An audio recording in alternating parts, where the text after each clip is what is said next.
Hello and welcome in the next video on my channel.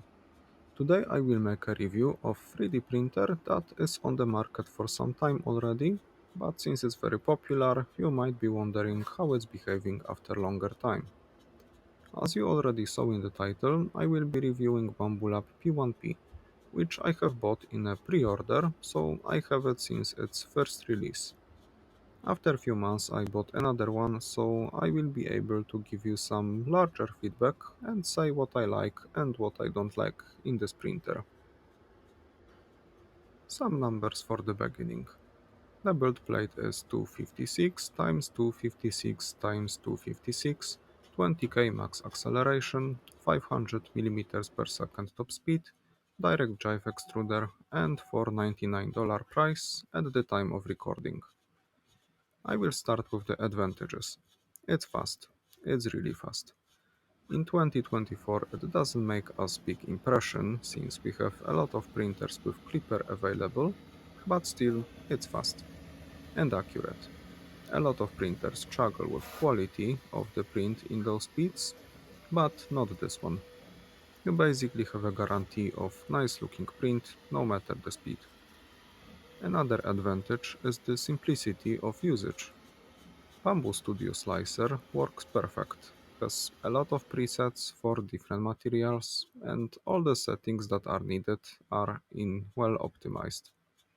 Its connection with printer over Wi-Fi is great and easy to use.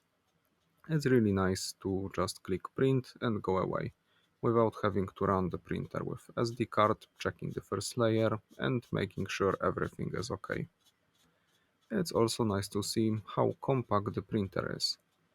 With its printing volume, it really doesn't take much space, also thanks to its Core XY structure. It's actually much smaller than a lot of printers with smaller build volume.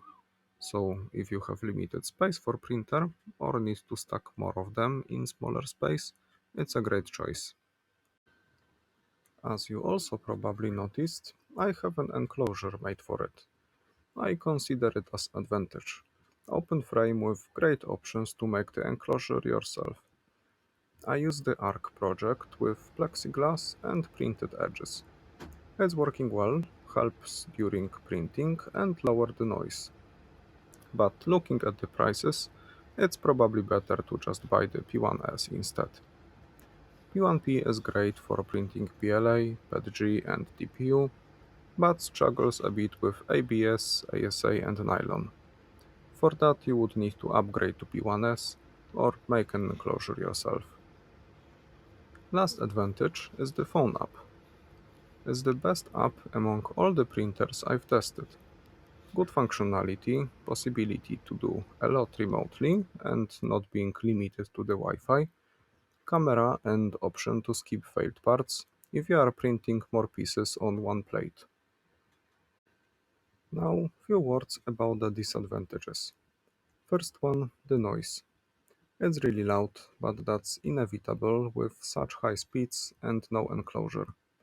Since the software with noise cancelling is available, it became much better, but there is still the noise from fans left, unless you are printing PLG. Another disadvantage is poor quality of the camera. It's enough to check the print remotely or make a time lapse, but quality could be better and frame rate also could be higher. It also doesn't have the best screen and processor. Personally, the screen is not the biggest problem for me, since most of the time I'm using remote access through computer or phone. And you also have replacements available on the market, so it's not as bothering. But processor could be faster. Printer really can be a bit laggy sometimes, and downloading larger files also takes some time. I didn't mention anything about the AMS system, because I will make a separated video about it and if it's worth buying. But just the fact that you can add AMS units to the printer is a big advantage. For the end, few words about reliability and maintenance. My first P1P has around 3000 hours done, second one 2000 hours, and so far I didn't have any problems with it. All I had to do is changing nozzles. I'm printing on it mostly PETG. All the replacement parts for the printer are available on Bamboo Store in good prices, so in case anything happens, it's not a big deal. But as I said, this printer allows you to just print, not dig inside to find what broke this time. Now, let's give the printer some points. I divided the score to 5 categories: print quality, first layer, user experience, features, and price. And in each category, the printer can get maximum 10 points. So, print quality 8 out of 10. So far, I haven't seen printer that gives better results with printing that fast. Default filament settings are most of the time perfect, and input shaping does an amazing job, so it really can make nice looking details. First layer 8 out of 10. Pet probing is very accurate and fully automatic, so you get perfect first layer in 95% of the cases.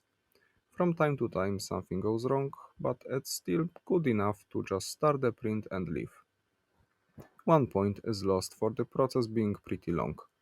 Auto bed leveling is set in default to be done before every print and with full bed size, even if you print really small thing. User experience 8 out of 10. Whole ecosystem is made in excellent way, including the slicer, mobile app, and maker word page that are really paired together. It's really easy and nice to use and doesn't require much experience. Features 6 out of 10. It's just simple but reliable printer without much features. There is a low rate cam, LED light, filament runout sensor, input shaping, and option to add your own custom enclosure, but higher quality camera would be nice to have, same as touchscreen, auxiliary fan in default configuration, HEPA filter, and faster processor. Finally, price 7 out of 10. It's priced quite fairly in my opinion. It's much cheaper than Bamboo X1C or Voron printers. From other side, it costs more than Creality K1C, FlashForge Adventurer 5M, or GDQ1 Pro, but it offers good value for the price. Lost points are for the remaining a bit more expensive than competition with OpenFrame. To sum it up, do I recommend the P1P and would I buy it again? Yes and no. It's the closest to plug and play 3D printer that I've tested so far. It's an excellent printer with unbeatable print quality, but it's not made for materials like ABR or ASA. It won't impact anything with printing PLA, PETG or TPU, but anything more will be a problem. There are cheaper printers on the market that offers the same print quality, but here you are getting the whole ecosystem built around BambuLab. Printer with remote access, well-working slicer, well-working phone app, and huge library of files available to print with just few clicks thanks to Bamboo's MakerWord. BambuLab offers also A1 model with the same print volume and speed, but cheaper. It's a bed slinger though, so it takes a bit more space and higher objects won't be printed as nicely as on P1 series, so I would still go with P1P here.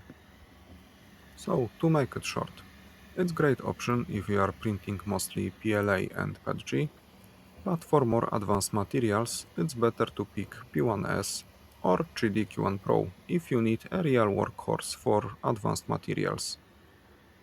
That's all from me in this video. Please share your thoughts and experiences if you own this printer, and feel free to ask in the comment section if you have any questions. In the next video I will talk a bit about AMS system and if it's worth buying. Thank you for watching and see you.